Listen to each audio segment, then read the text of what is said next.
दिल्ली भाजपा ने आयुष्मान भारत योजना लागू करने को लेकर हस्ताक्षर अभियान किया शुरू। दिल्ली भाजपा प्रदेश अध्यक्ष वीरेंद्र सचदेवा ने एक संयुक्त प्रेस वार्ता में दिल्ली सरकार पर निशाना साधते हुए कहा कि दिल्ली हाईकोर्ट की कड़ी फटकार के बावजूद सरकार आयुष्मान भारत योजना लागू करने से बच रही है। उन्होंने कहा कि दिल्ली भाजपा ने जनता के बीच जाकर योजना को लागू करने के लिए हस्ताक्षर अभियान की शुरुआत की है। इसके तहत एक फॉर्म और एक मिस कॉल नंबर भी लॉन्च किया गया है। इस नंबर पर मिस कॉल करके दिल्ली की जनता अपनी राय व्यक्त कर सकती है।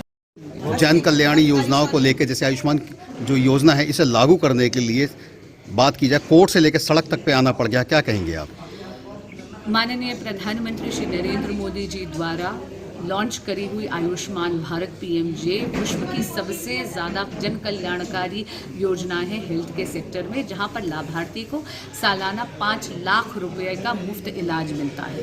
अक्टूबर 2024 में आदरणीय प्रधानमंत्री जी ने इसका आयाम बड़ा कर सभी वे नागरिक जो 70 बरस की आयु के हैं उनको भी इस योजना में लाभार्थी बनाया है, वो चाहे किसी भी आर्थिक या सामाजिक पृष्ठभूमि से आते हों।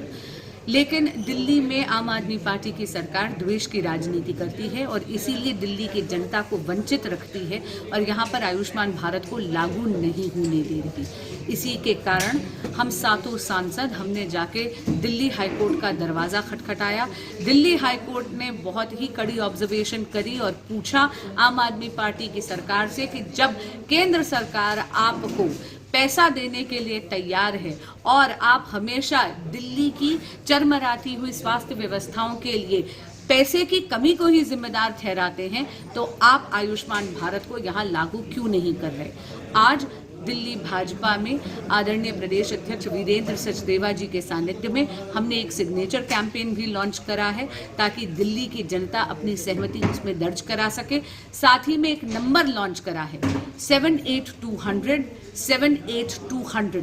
कृपया इस पे मिस्ड कॉल दें और अपनी सहमति दर्ज करवाएं कि आप भी आयुष्मान भारत को दिल्ली में लागू करवाना चाहते हैं, ताकि हम सब मिलकर आम आदमी पार्टी को उनकी गहरी निद्रा से जगा सके। धन्यवाद। आयुष्मान योजना को लागू करने के लिए कोर्ट से लेकर रोड तक आना पड़ा, क्या कहेंगे आप? देखिए, ये केजरीवाल साहब की विफलता है और मैडम आतिशी की।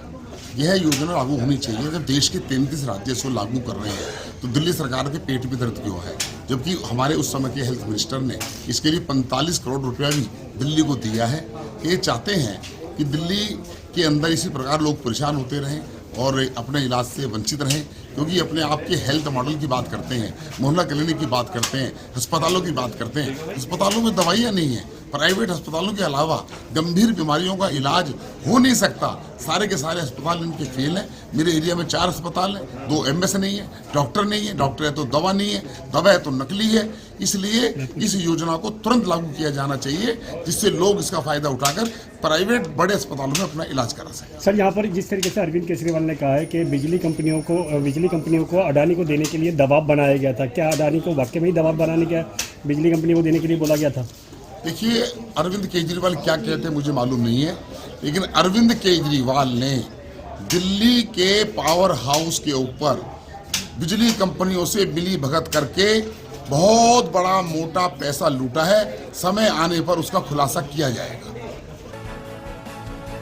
टॉप स्टोरी ब्यूरो के लिए दिल्ली से हेमंत कुमार की रिपोर्ट।